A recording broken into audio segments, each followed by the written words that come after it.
하나님의 말씀은 누가복음 5장 12절에서 16절까지입니다.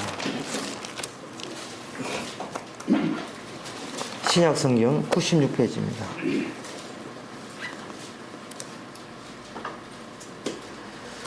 예수께서 한 동네에 계실 때 온몸에 문둥병 들린 사람이 있어 예수를 보고 엎드려 구하여 가로되 주여 원하시면 나를 깨끗게 하실 수 있나이다 하니 예수께서 손을 내밀어 저에게 대시며 가라사대 내가 원하노니 깨끗함을 받으라 하신대 문둥병이 곧 떠나니라. 예수께서 저를 경계하시되 아무에게도 이르지 말고 가서 제사장에게 내 몸을 보이고 또 내 깨끗게 됨을 인하여 모세의 명한 대로 예물을 드려 저희에게 증거하라 하셨더니 예수의 소문이 크게 퍼짐에 허다한 무리가 말씀도 듣고 자기 병도 나음을 얻고자 하여 모여오되 예수는 물러가서 한적한 곳에서 기도하시니라. 아멘. 병을 낫게 하느냐 아니면 우리가 천국에 가느냐, 병 낫고 지옥 가렵니까 아니면 우리 전체가 천국 가시렵니까 라는 질문을 이 성경 본문 우리에게 해주고 있습니다. 예수님께서 병을 이렇게 문둥병을 낳았으면 이제 깨끗함을 얻었지, 그래 동네방네 전부 다 떠버려라, 나 병 고치러 온 사람이다, 얼마든지 이렇게 하면 자기 팬들을 확보할 수 있습니다. 근데 쉿 하고 네 병낭을 아무에게 알리지 말라고 하십니다. 그거 왜 그러냐 하면은 사람이 병 낫게 되면, 자기 건강하게 되면 다시 자기 보따리 생각합니다. 차라리 아플지 말걸, 안 아프고 안 나왔으면 될걸, 괜히 병 주고 약 주고 차라리 안 아팠으면 이런 일이 없었을 거라는 본전 생각을 하게 돼요. 그런데 하나님께서는 뭐냐, 초점이 네 문둥병에서 나은 것이 초점이 아니고 내가 지금부터 하는 일을 잘 들어봐라. 너가 가서 아무에게 가지 말고 오직 제사장에게만 가고 성경에 모세 율법에 이야기한 대로 이러한 것을 바치고 이러한 제사를 드려라 하는 그 대목을 네가 염두에 두고 필요한 제물들을 그걸 뽑아다가 제사장 앞에 나가서 나는 예수님께서 이 제사의 말씀을 완성시켜서 저를 이렇게 깨끗이 했습니다 라고 그들 앞에서 증거하라는 겁니다. 이거는 문둥병, 개의 사적인 문둥병 치료에 관한 문제가 아니라 예수님께서 오신 것은 이 땅에 문둥병만 골라서 병 치료하는 목적이 아니라 인간이 근원적으로 치료할 수 없는 것, 인간은 내가 무엇이 도대체 문제며 어디가 하자가 있으며 도대체 나는 어디로 끌려가는 거야, 본인도 모르는 그 미래, 그 장래, 죽는 것은 정한 거고 나중에 심판이 있다는데 도대체 심판이 어떻게 생기먹은 심판이며 죽음 이후라는 게 그 죽음 이후에 누구 가본 적 있나, 죽음 이후가 어떻게 생기면서 세계냐, 그 모든 것을 인간은 모릅니다. 이걸 모른다는 말은, 인간의 미래를 모른다는 말은 현재 자기 자신도 모른다는 뜻이에요. 내가 어디로 가는지, 내가 왜 사는지, 왜 태어나야 하는지 그걸 모른다는 거예요.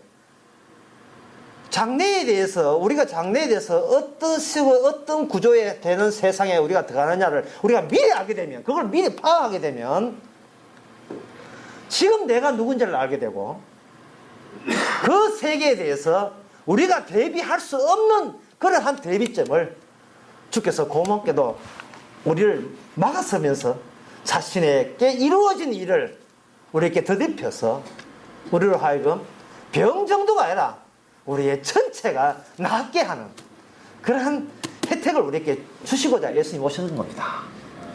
나는 건강한 자가 필요 없다, 나한테는 바로 병든 자가 필요하다. 왜? 나는 의사로 왔기 때문에.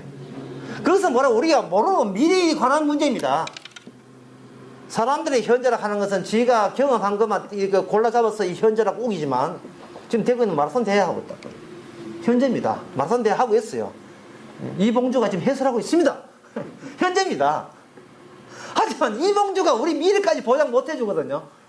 마라톤 한다고, 마라톤 1등 한다고 우리가 처음 갈 수 있는 게 아닙니다. 그 미래의 세계가 우리가 들어갈 수 있는 게 아닙니다. 바라기는 여러분의 그 창창한 그 여러분의 인생길에 우리 주님이 이런 말씀으로 우리의 길을 좀 가로막았으면 좋겠어요. 가로막았으면 좋겠어요. 성경 보라 하면 얼굴 피해버리고 교략 하면 이렇게 피해버리고 내 앞에서 제발 성경 이야기하지 말고 하나님 이야기하지 말고 주님 이야기하지 말고 전부 내 앞에서 나는 내 벚꽃놀이밖에 없다 이런 식으로 나가는 사람들에게 제발 주님 좀 가로막았으면 좋겠어요. 쉿 아무도 이야기하지 말고 너만 이야기해줄게. 내가 너를 고치고 싶거든. 너의 전체를 너의 미래까지 완벽하게 내가 보장하고 싶거든. 그러니까 내가 지금부터 이야기하는 걸 잘 들어라. 이런 이야기가 너에게 지금 임했다는 거야. 그 이야기를 문제 문둥병이 듣고 나와서 세상 앞에 서게 되는 겁니다. 방금 제가 이야기한 것을 이게 한꺼번에 줄여버리면 이렇습니다. 사람은 하나님 덕으로 산다. 누구 덕으로 산다는 겁니다. 누구의 덕분으로 산다는 겁니다. 교회가 뭐냐? 교인들은 뭐냐? 자, 염치 없게도 예수님의 덕분으로 사는 사람이 성도입니다.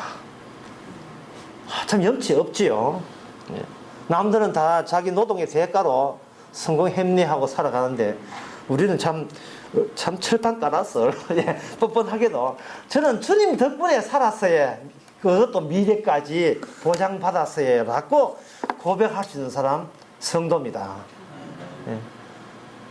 그런데 우리는 자꾸 누구 덕분으로 산다는 그것을 이렇게 막 떨쳐버려야 자기가 자유가 주어지는 것처럼 그렇게 생각하는데 그것은 자기 주제 파악이 잘 안 돼서 그렇습니다. 오늘 이 문둥병 이야기 나오는데 이 문둥병 가면 요새 또 번역해 보니까 문둥병이 너무 천한 용어를 해서 한센병 어떻게 하는데 다 천합니다. 그거 문둥병 한다고 해서 실해야 되는 것도 아니고요. 문둥병을 등장시켜서 예수님하고 마주친 것은 고마운 것이 어떤 게 우리한테 고마우냐 하면은 문둥병이라 하는 것은 그 시대에 하나님의 저주를 받는 모델 케이스입니다. 왜냐하면 사람 힘으로 못 고치니까. 사람 힘으로 못 고친다는 말은 그 사람 힘으로 못 고치는 병이 누구한테 일어났다는 말은 이건 직접 하나님이 그 사람에게 손댔다는 뜻이에요. 하나님의 손댔다는 말은 그 해결점도 하나님의 손대줘야 해결된다는 겁니다. 거기에 적절한 케이스가 바로 그 당시에 문둥병이었습니다. 이런 문둥병과 예수님 만나면서 주님께서 하시고자 하는 이야기 이겁니다. 이 문둥병이 그냥 문둥병이 아니고 죽음에 이르는 병이라는 거죠. 킬케로가 그런 이야기예요. 죽음에 이르는 병이라. 죽음에 이르는 병인데 쉽게 하면 죽음의 냄새가 피어난다. 하나님께서 어떤 사람을 대해도 우리는 아로마 향기나 이런 것도 덜풀 향기 해서 이렇게 화장을 해가지고 좋은 냄새를 피우지만 주님께서는 우리에게 그런 인위적인 향수 냄새를 맡는 게 아닙니다. 무슨 냄새를 맡아요? 죽음의 냄새를 맡아요. 이걸 창세기 8장에 보면 그 냄새를 흠량하시고라고 되어 있습니다. 하나님은 코가 굉장히 예민하게 되어 있습니다. 누굴 만나도, 이거나 저를 만나도 주님 만나면 죽음의 냄새를 맡습니다. 곧 가겠구만. 죽음의 냄새를 맡습니다. 죽음의 냄새와 그 다음에 사람들이 주님은 사람을 볼 때 죽음의 냄새를 맡지요. 그런데 사람들이 예수님을 볼 때는 뭐냐 하면 힘을 요구합니다. 당신 전능하신 하나님으로 오셨습니까? 그러면 힘 주세요. 요즘은 돈 주세요. 팔자 펴기해달라. 이래 하죠. 주님께서는 그 사람에게 죽음의 냄새를 맡은 동시에 주님에서 끄집어내주는 게 있습니다. 사람들은 어떤 힘을 얻기 위해서 가빠이 빌듯이 어떤 도움을 요청해서 하지만 주님께서는 뭘 내놓느냐 하면은 여기 14절에 봅시다. 아무도 너에게 이르지 말고 가서 제사장에게 내 몸을 보이고 죽음의 냄새가 피어나는 그 신체 몸체가 있어야 돼. 그 몸을 보이고 또 네 깨끗함을 보이고 모세의 명한 대로 예물을 드려서 저희에게 전가하라. 예수님께 나오는 것은 뭐냐 하면 예수님께서 십자가에서 다 이루었다 할 수 있는 하나님의 말씀이 예수님에서 나옵니다. 우리가 사람의 몸을 될 때 겉모습에 보는 제복이나 또는 옷차림 이런 거 보고 키, 신장, 건강 이런 걸 보잖아요. 그런데 어떤 사람을 대할 때 우리가 성도를 대할 때는 그 사람 입에서 무슨 성경 말씀이 나오는 걸 한번 유의 있게 봐야 됩니다. 무슨 성경 말씀이 나오는 거예요. 아까 장로님 기도하실 때 우리가 듣는 것은 뭐냐 하면은 장로님께서 뭐 우리 아이 잘 됐습니다 뭐 이런 게 장기고 기도 중에서 무슨 성경 말씀이 나오는가. 성경 말씀이 나오면 그 기도에 대해서 우리는 아멘 하지 않을 수가 없는 거예요. 그 성경 말씀이 삶에 녹아져서 그분의 삶이 나오는 것이 아니고 그 안에 삶에 녹아진 성경 말씀이 나올 때 성도와 성도, 집사와 집사, 성도와 목사와 집사, 장로님과 집사 사이에 오직 성경 말씀이 튀어나오게 되면 우리는 이 말씀에 준해서 우리는 구원받았습니다 라고 똑같은 목소리로 고백할 수 있는 거예요. 예. 또 이래 되면 또 기도하는 사람 또 부담되겠어요. 참, 말 또 함부로 해가. 말을 못하죠. 예수님께서 나오는 것은 성경 말씀이 나오는데, 사람들은 예수를 볼 때 힘 달라고, 어떻게 능력 달라 했는데, 주님께서 내가 앞으로 성경 말씀 나오고, 그 말씀은 너가 지키는 것이 아니고, 이 예수님 내가 지켜서 덕은 누가 보느냐? 네가 덕을 본다는 거예요.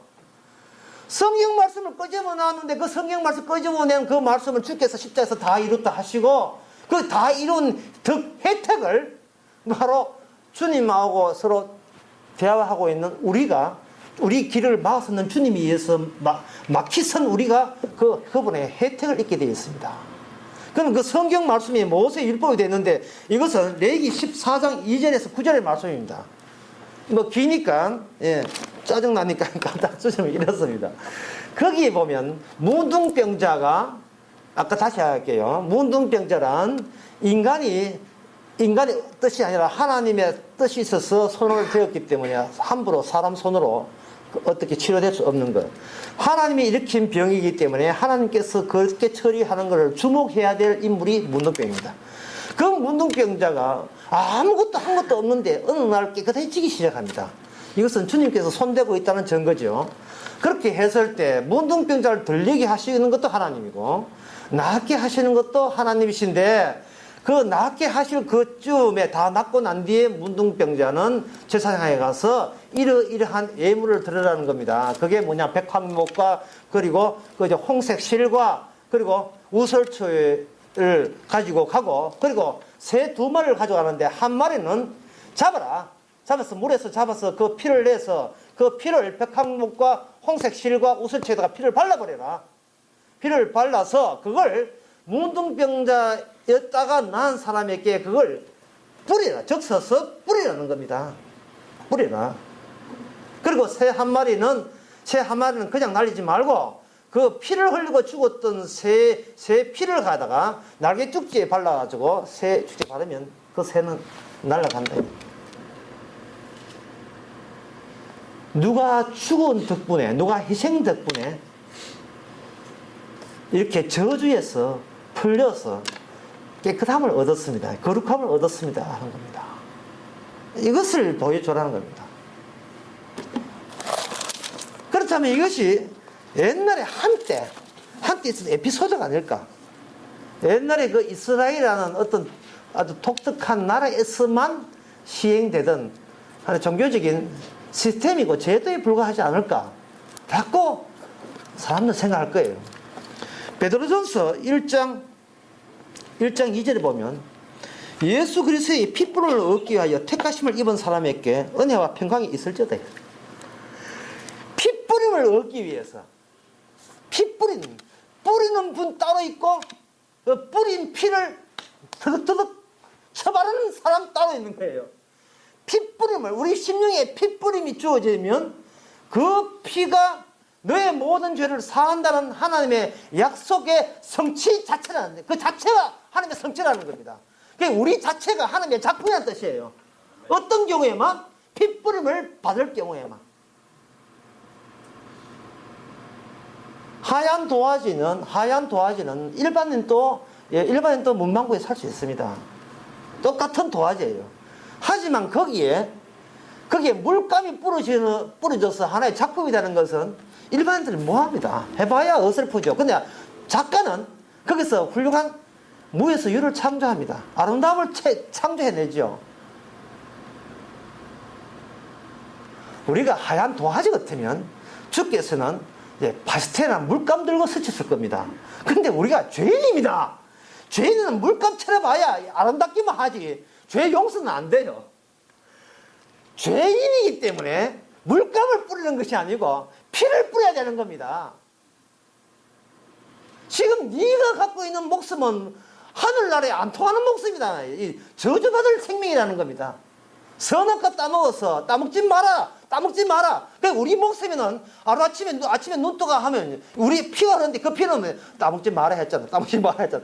따먹지 마라는 죄가 온 모세 설가부터 심장까지 다 흐르고 있습니다. 따먹지 마라는 그 죄가 품고 있는 피가 흐르고 있는 거예요. 뭐 전설의 고향처럼 한다면 왜 따먹었어? 왜 따먹었어? 이러죠. 따먹지 말라 하잖아. 흐르면 흐를수록 이게 죽는다 했잖아. 저주받는다 했잖아. 죽는 것 정도가 아니라 저주받아요. 선악과 따먹기는 마귀처럼 저주받습니다. 따먹지 마라 하는 것은 악마를 겨냥해서 만든 나무예요. 그게 인간의 거의 참여함으로 말미암아 악마가 더 참여함으로 말미암아 악마가 들어가는 그 유황불에 같이 들어가게 되었어요. 그러니까 이거는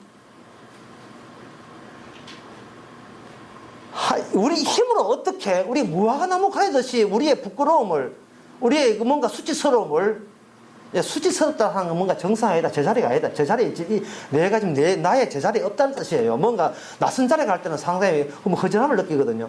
사람이 자기 몸이 부끄럽다는 것은 정상적인 몸이 아니라는 겁니다.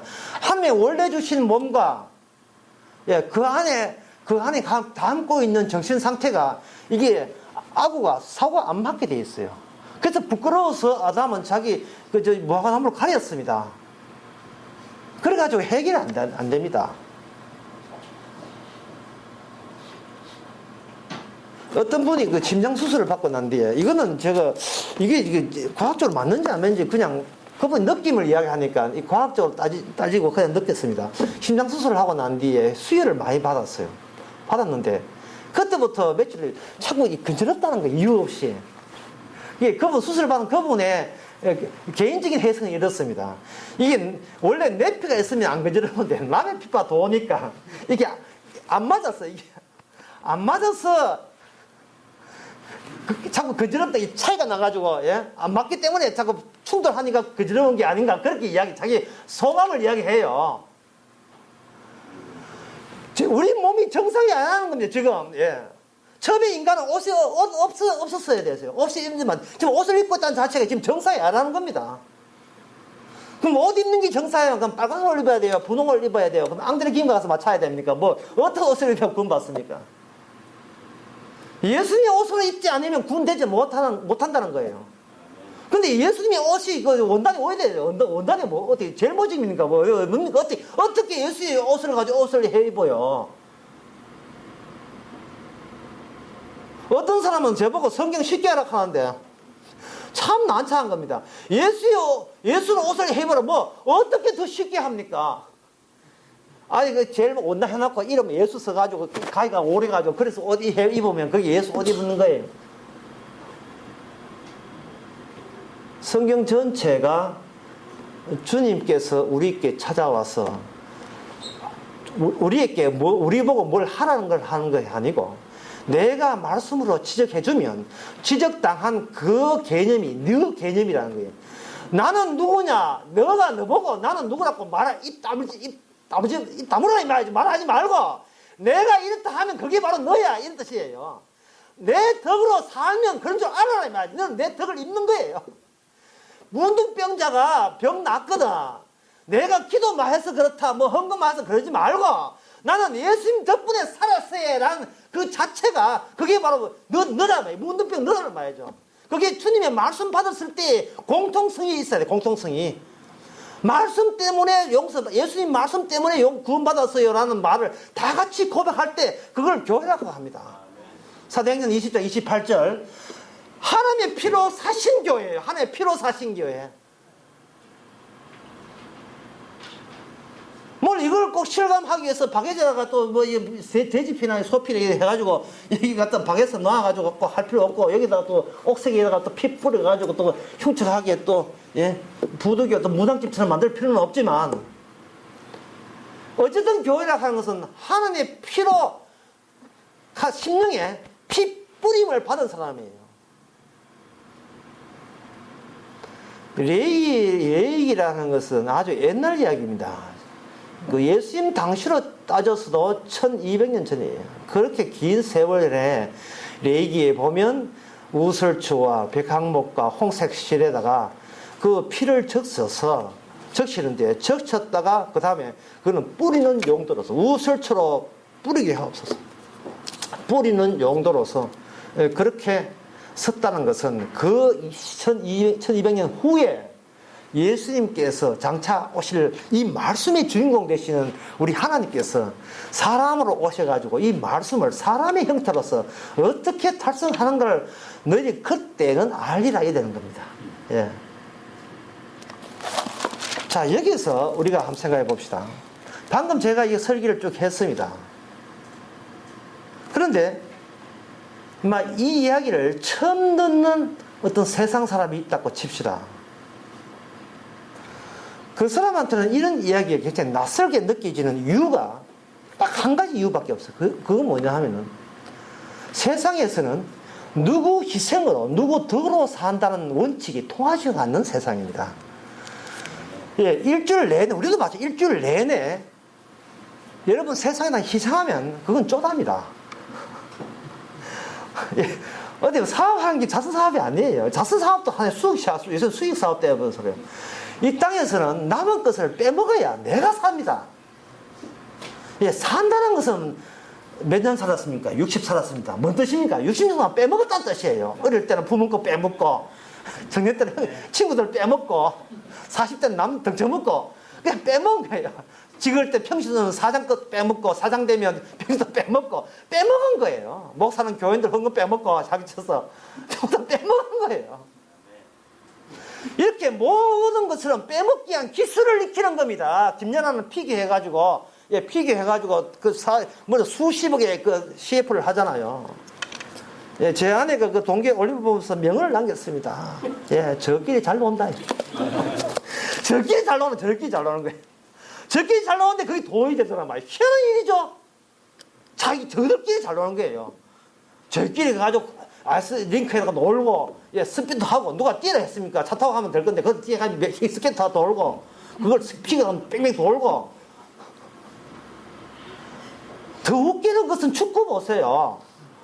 공 22개 주면 저끼리 잘 놀아가지고, 한 개 주니까 기대고 싸우잖아요. 한 개 주니까.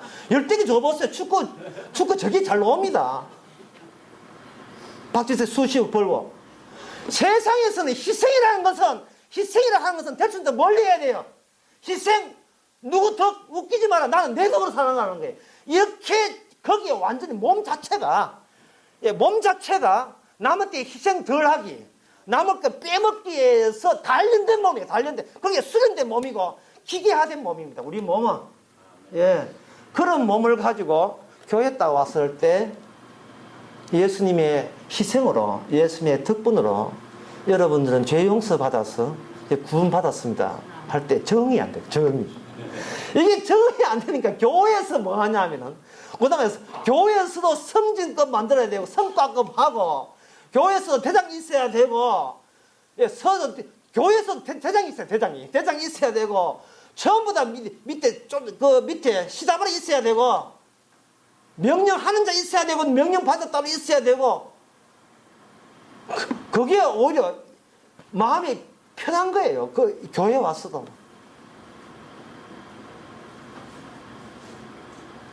희생하세요 하는 것이, 교원들 들으면 희생하면 얼마 줄 건데요? 희생하면 뭐 줄 건데요? 희생할 테니까 하나님이 내한테 희생한 이상으로 100배나 1000배나 갚아줄 겁니까? 30대 60대 100배의 열매를 줄 겁니까? 주고받게 하는 겁니다. 성경 자체를. 덕으로 사는 것을 배워본 적도 없고, 가정에서나 사회에서 그런 걸 배워본 적이 없어요. 참, 우리는 참 뻔뻔스럽지요. 주님의 희생을 생각한다는 그 자체가 뭐냐면 곧 우리 보고 희생 많이 하라는 뜻이 아니고 주여 죄인 맞군요 고백하라는 뜻이에요. 죄인 맞군요. 문둥병자가 주님 만나기 전에 세수뼈가서 세수하고 온 게 아닙니다. 뭐 주님 만나기 전에 세수하고 자기 나름대로 후시딘 연고 바르고 이래 오면 안 돼요. 그냥 죄인 그대로 오세요. 죄인 그대로. 희생 모르고 자기 이주의 자기밖에 모르는 그 모습 그대로, 내 모습 이대로, 예?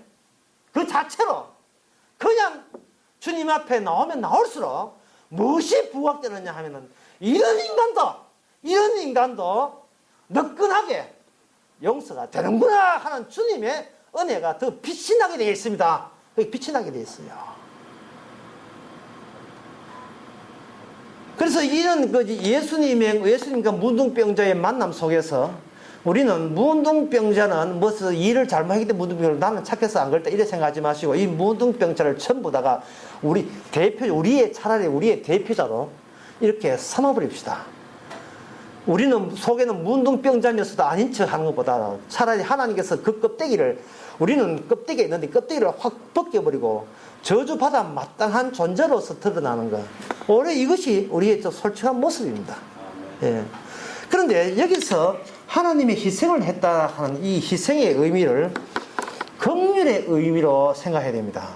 희생의 의미와 긍휼의 의미가 차이점이 뭐냐? 너무 어렵습니다. 물으신다면 희생의 의미라 하는 것은 저 사람이 희생할 만한 가치가 있어서 희생할 때 희생이고, 긍휼이라 하는 것은 뭐냐 하면은 그 사람을 불쌍히 여기는 건데, 이건 뭐 그냥 불쌍히 여기 안 해주고 그냥 방치해도 무방한 그러한 존재의 관계일 때 긍휼입니다. 희생이라 하는 것은 저걸 가질 만한 희생이 있다, 가치가 있다 싶다는 희생이라는 말을 쓰지만, 긍휼이라 하는 것은 저도 그럴 만한 가치가 없고, 뭐 건질 만한 가치도 없고, 저거 불쌍히 여기고 내가 자기보다 불쌍하다 해서 그냥 불쌍히 여김만 담겨 있을 때 그게 긍휼이 되는 겁니다. 그러면 이 긍휼로서 우리를 하나님께서 긍휼로서 구원하시는데, 그게 이제 예전 십자가의 의미입니다. 십자가의 의미는 희생도 있지만 먼저 긍휼의 의미로 먼저 있고, 불쌍히 여기 주셔서 그 다음에 희생하셔서 그 다음에 우리 죄를 용서한다, 이런 순서거든요. 먼저 긍휼을 알아야 되는데, 긍휼을 알려면 뭘 알아야 되냐 하면은 하나님께서 우리를 구원하지 않더라도 상관없는 하나님으로 우리가 알고 있어야 돼요.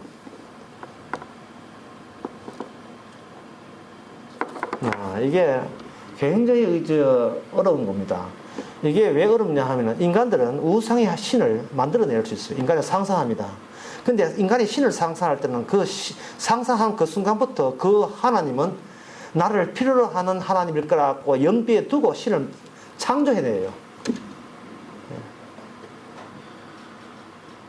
하나님, 나 여기 있어요, 이런 뜻이다. 내가 부를 때 응답하소서, 이래 되는 거예요. 그런데 진짜 하나님은 항상 숨어 계신 하나님입니다. 숨어 계신 하나님이라서, 숨어 계시는 하나님은 나타나지 않더라도 무방한 하나님이에요. 제가 2000년 신학 가운데 제일 어려운 대목을 지금 말하고 있는 겁니다. 그럼 가볍게 이야기하는 것 같지만 2000년 신학자들이 총동원해도 풀지 못한 이야기였어요. 하나님은 우리에게 나타나지 않아도 무방한 하나님입니다. 그래서 유독 이스라엘에 나타나더라도 다른 사람은 하나님을 원망하지 마세요.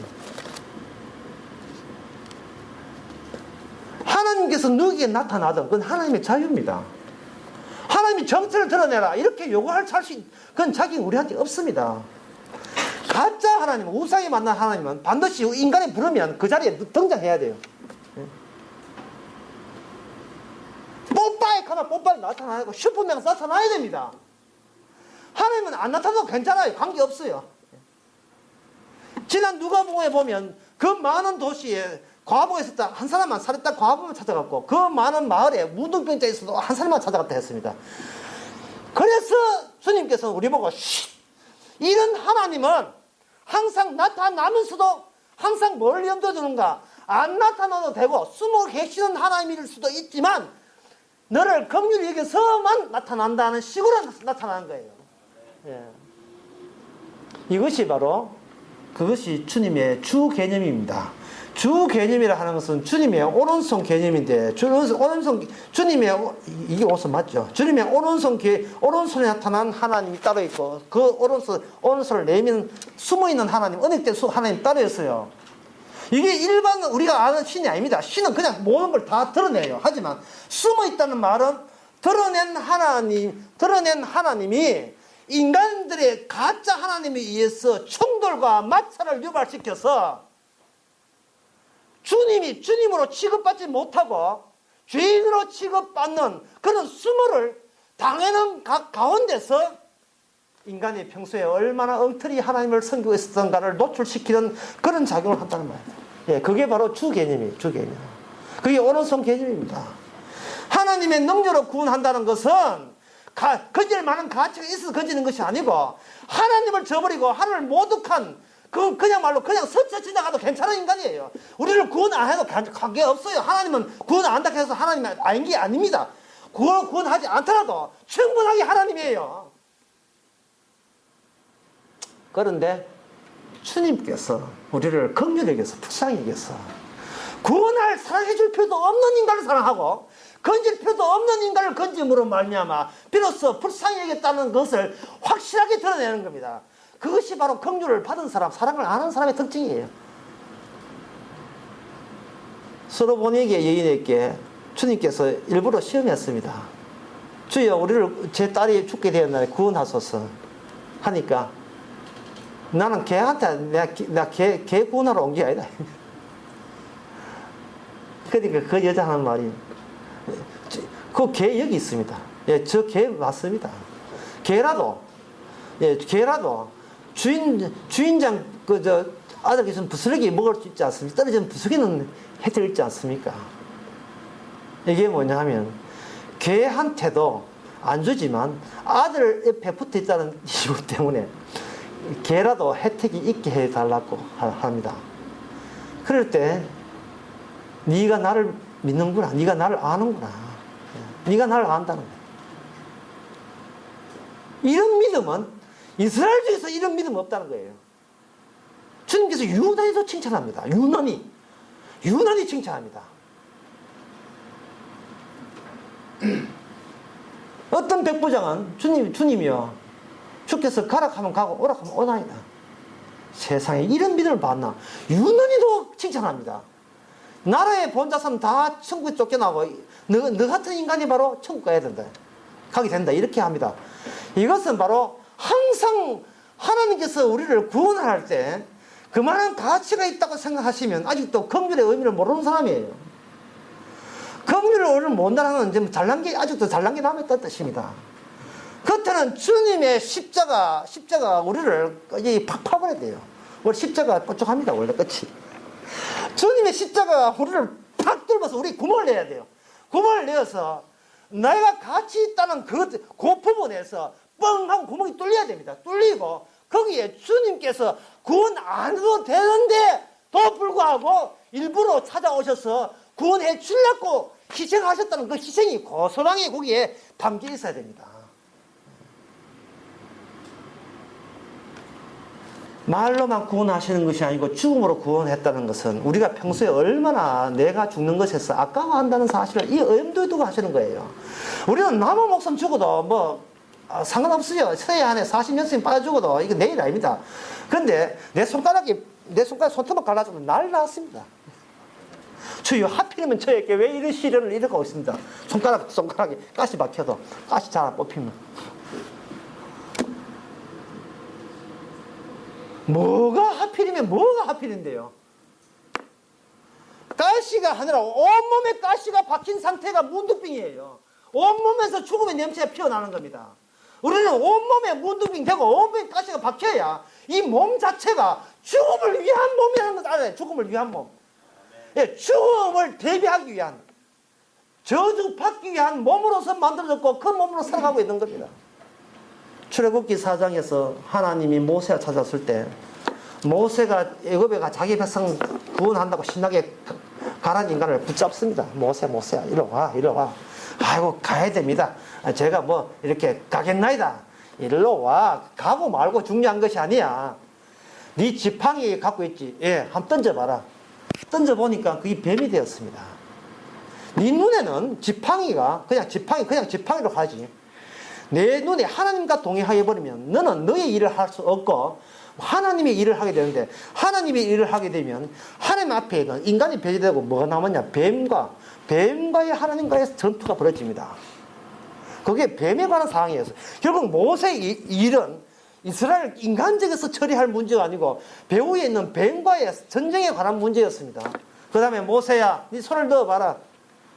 이번엔 인간에 관한, 인간이 뭐냐는 거예요. 그 뱀 앞에서 인간은 뭐냐? 이어봤습니다. 이어보니까 멀쩡한 손이 빼보니까 허옇게 문둥병 손이 되었습니다. 기겁을 했겠죠. 아침에 로션 안 발랐습니까? 그러면 그 몸 아니에요. 그냥 품속이어요. 품속이었단 말은 몸 전체가, 손만 문둥병이 아니라 몸 전체가 다 문둥병이잖아요. 손 한번 여보세요. 정말 품 이어보세요. 빼보세요. 예? 전부 다 문둥병. 몸 전체가 문둥병이에요. 다시 한번 여봐. 다시 한번 여보니까 멀쩡하게 되었습니다. 이런 뱀과의 전쟁은 바로 어떤 효과를 주느냐? 문둥병자일 수밖에 없는 내 백성을 멀쩡하게, 너희들께만 멀쩡하게, 새롭게, 깨끗하게, 정하게 하기 위한 전쟁의 효과를 준다는 겁니다. 세 번째는 이 기적을 안 믿거든 지팡이를 찍어서 하수를 지팡이를 강에 여면 피가 되어버린다. 이것은 바로 이 세상 전체가 죽음의 세계라는 겁니다. 죽음의 세계야. 죽음의 세계에서 같이 저주받은 자기 백성을 주님께서 우리가 처리할 수 없는 악마의 싸움에서 그 승리하셔서 그 결과물로 자기 백성을, 더러운 자기 백성을 깨끗하게 끄집어내는 작업에 모세와 오늘날 우리들을 거기다가 동참시켰습니다. 어떤 경우만 그런가? 하나님과 동행할 때만 비로소 그것이 우리 온몸으로 느껴지는 겁니다. 예. 평소에 우리가 어떤 사업을 한다든지 어떤 일을 할 때에 사업 잘 되게 해달라, 몸 건강해 해달라, 애 공부 잘하게 해달라, 그런 것은 바로 모세가 동행했던 하나님의 뜻은 아니에요. 그냥 하나님 동행 없는 모세의 개인적인 사적으로 볼 때는 그렇게 보이고, 우리가 육적으로 해석을 보면 그렇게 보입니다.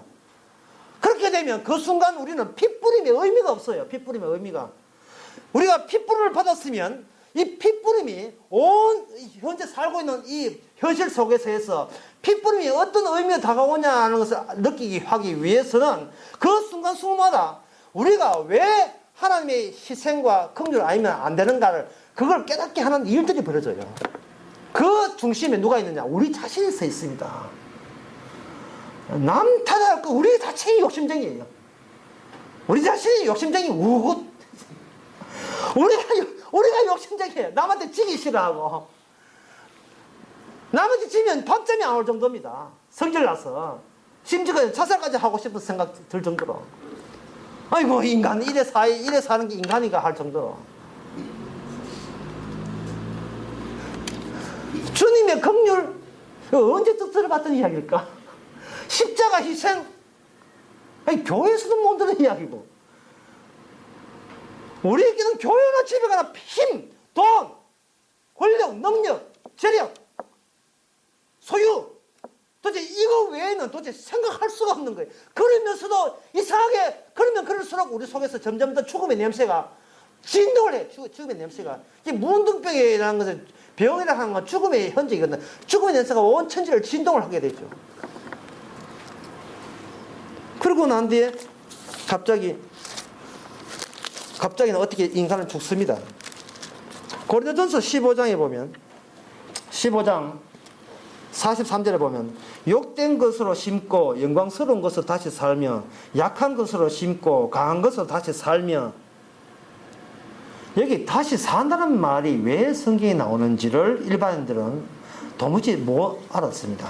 아이고, 이 세상, 그냥 더러운 세상 그냥 살다 그냥 죽을래. 예, 그냥 묘소나 자서가 양지받는 따뜻한 곳에 해가지고 아들 정기적으로 벌초해주고 그냥 제사 제대면 좋다, 이렇게 생각합니다. 그러나 다시 산다는 것을 만약에 생각한다면 부르도자 가지고 자기 무덤도 확 밀어버려야 돼. 예? 무덤이 왜 필요합니까? 다시 사는데.